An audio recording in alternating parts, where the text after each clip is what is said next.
존경하고 사랑하는 우리 구독자 여러분 반갑습니다. 여러분의 참만 라디오 천혜자입니다. 여러분 점심 맛있게 드셨나요? 이제 점심 시간도 이제 지나갔고 한번 또 재미있는 이야기를 들려드리겠습니다. 편하게 들어주세요. 편하게 들어주시고 여러분들이 할 수 있는 건 딱 두 가지다. 좋아요 많이 눌러주시고 출석 댓글 달아주시면 됩니다. 댓글도 많이 달아주시고 하면 됩니다. 그래야지 제가 뭐 도망갔는지 안 도망갔는지 알 수가 없어요.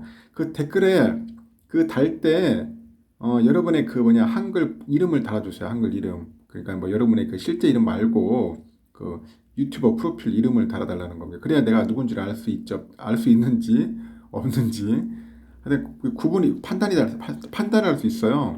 요즘 그 핸들로 바뀌어가지고 골뱅이 해가지고 영문으로 나온단 말이에요. 뭐 유저 해가지고 테크 해가지고 나오는데 이렇게 보면은 내가 누군지 모르겠어. 그래서 댓글에 자기 그 별명 이름 있지 않습니까? 프로필 이름을 달아주십시오.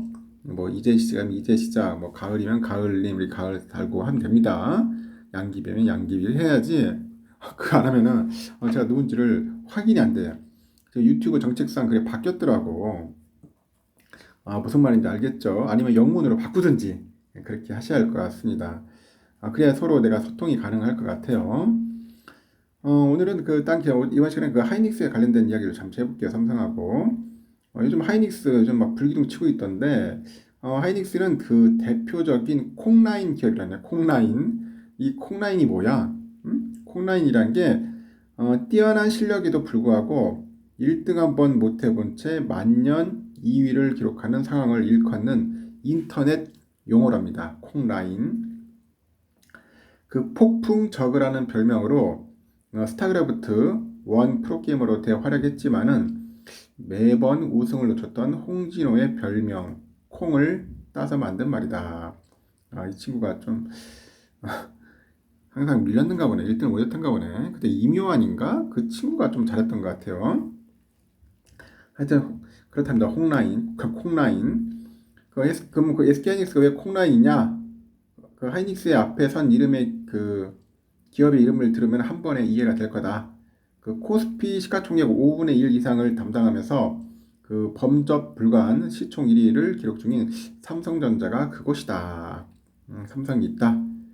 반도체 분야에서는 하이닉스는 언제나 그 삼성의 뒤를 섰어요.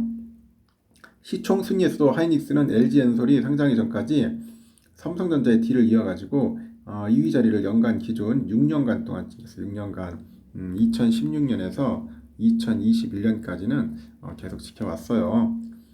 삼성과 진검승부를 벌이고 있는 글로벌 반도체 시장에서도 하이닉스는 꾸준하게 국내 2위 자리를 유지 중인데 D램 그리고 랜드 플래시 등 메모리 반도체 부분에서는 항상 추격을 하는 입장이다. 그렇게 보시면은 될 것 같습니다.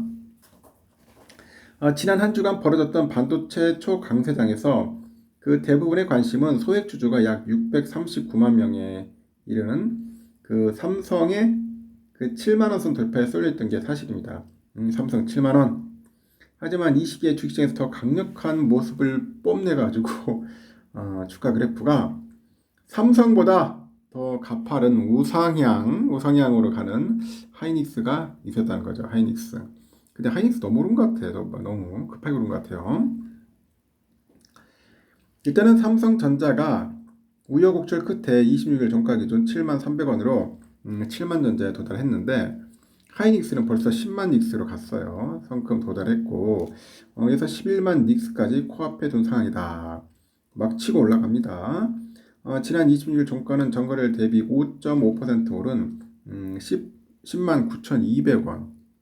엄청 올랐죠. 10만 9,200원에 형성이 됐다. 장중에 11만원 선을 터치했다가 장 막바지에 막 미끄러집니다. 그게 좀 아쉽더라고요. 잘했으면 11만원까지도 충분히 가지 않았나 그렇게 봅니다. 지난 2주간 봤어요. 5월 12일에서 16일 보니까 삼성과 하이닉스의 주가 상승폭을 비교해 보니까 하이닉스의 주가가 얼마나 세게 가속 페달을 밟았는지 알 수가 있어요.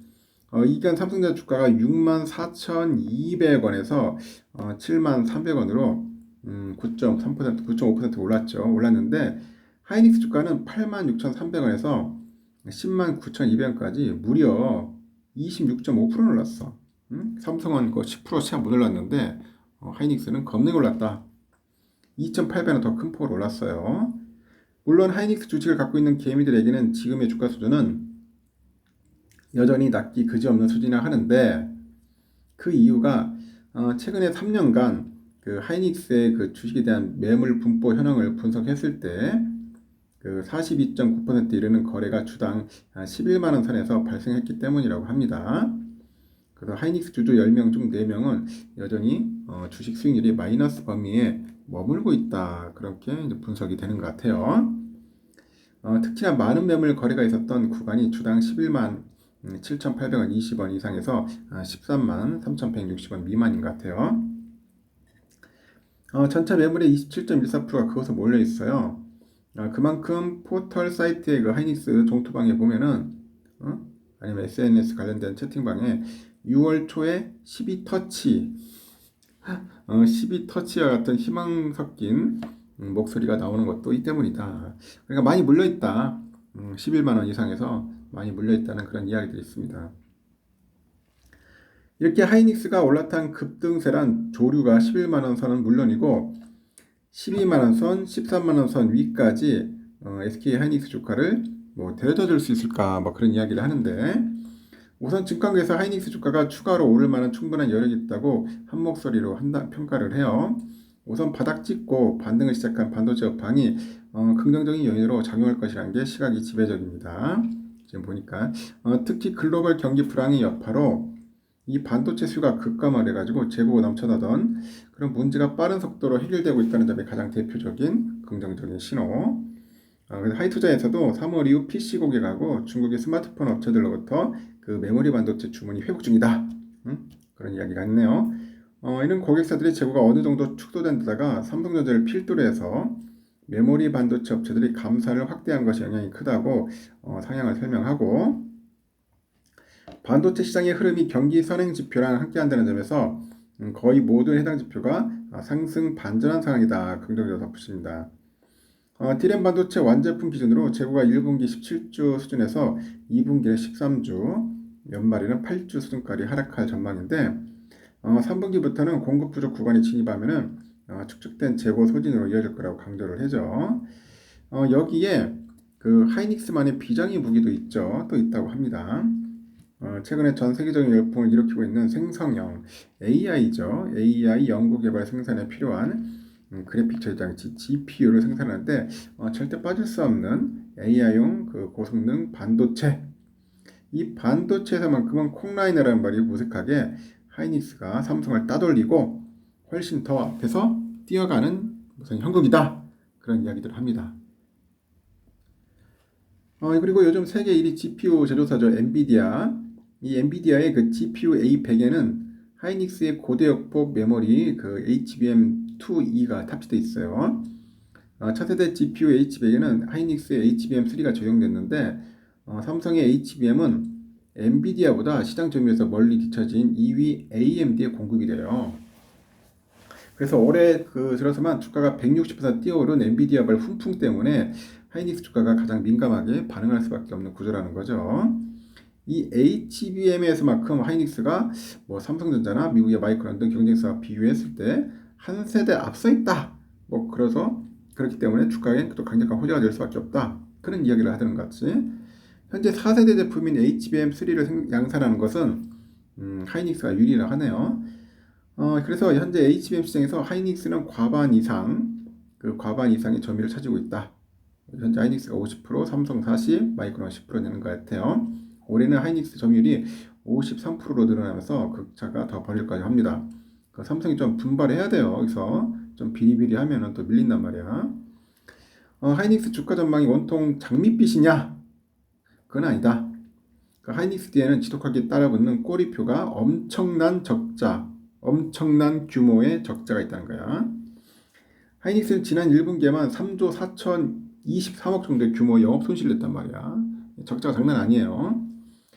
전년 동기 기록했던 흑자에서 적자로 돌아섰는데 지난해 4분기 1조 8,984억 원의 규모의 적자를 기록한 데 이어서 두 개 분기 연속 적자를 기록했죠. 아주 뼈아픕니다.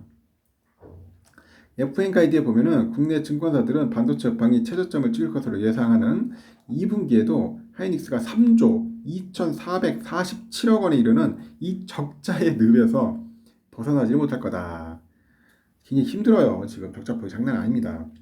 그 연간 예상 적자폭은 입이 딱 벌어지는 건데 완전 그 규모가 무려 10조 5,252억 원이라는 그런 예상치가 나온 거야. 10조 5,200억. 응? 그 증권사들 가장 큰 폭의 영업 손실을 예측한 곳이 한국투자증권인데 한 13조 2,300억 되지 않겠냐? 그렇게 보는 것 같아요. 사실 이 정도 규모의 적자를 기록하고도 그 회사가 유지할 수 있는 것이 참 신기해요, 여러분. 안 그래? 뭐 13조 2천억이야, 약 대략 이상인데 이런 적자인데도 버티고 있는 거야. 증권사들도 올해 그 하이닉스에 대해서 하여튼 하이닉스에 대한 만큼은 그 반도체 업황 회복에 따라서 얼마나 돈을 더 벌지보다는 예상보다 얼마나 돈을 더 잃을지, 잃을지가 더 궁금한 것 같습니다. 더 초점을 맞추고 있다. 돈을 번다는 것보다는 얼마나 잃지 않겠느냐. 그런데 이런 이유 때문인지 목표 주가 역시 현재 그 주가 수준과 비교했을 때 그다지 높진 않다. FN 가이드 컨센이 11만 5,300원 정도 불과합니다. 현재 주가 비교했을 때 6,191원밖에 차이 나지 않는다. 최고가로 제시한 12만 8천원 BNK에서 이거랑 비교해도 현재 주가에서 한 17% 정도만 오르면은 도달하게 된다. 그런 이야기를 하는 것 같습니다. 삼성의 현재 주가가 목표 주가 최고가 벌써 9만 원에 도달하기 위해서는 현재 주가 28%더 올라가야죠. 그거랑 비교해 보니까 추가 상승 여력이 현저히 낮다. 지금 많이 올라왔어요. 내가 볼 때는 하이닉스는 지금 많이 올라갔기 때문에 더 이상 올라가기에는 조금 버거울 겁니다. 내가 볼 때는 아직까지는 지금 본인 이 적자의 늪에서 헤어나지 못하고 있습니다. 적자. 아까 말했죠. 삼성은 약간 더 상승폭이 더 있어요. 그렇기 때문에 참고하시고 하이닉스 주주분들도 잘 버티면은 이겨냅니다. 하여튼 존버하는 사람은 거의 뭐 승리하더라. 저는 그렇게 보고 일단은 오후 1교시는 여기까지 하겠습니다. 재미있는 오후 시간 보내시길 바라겠습니다.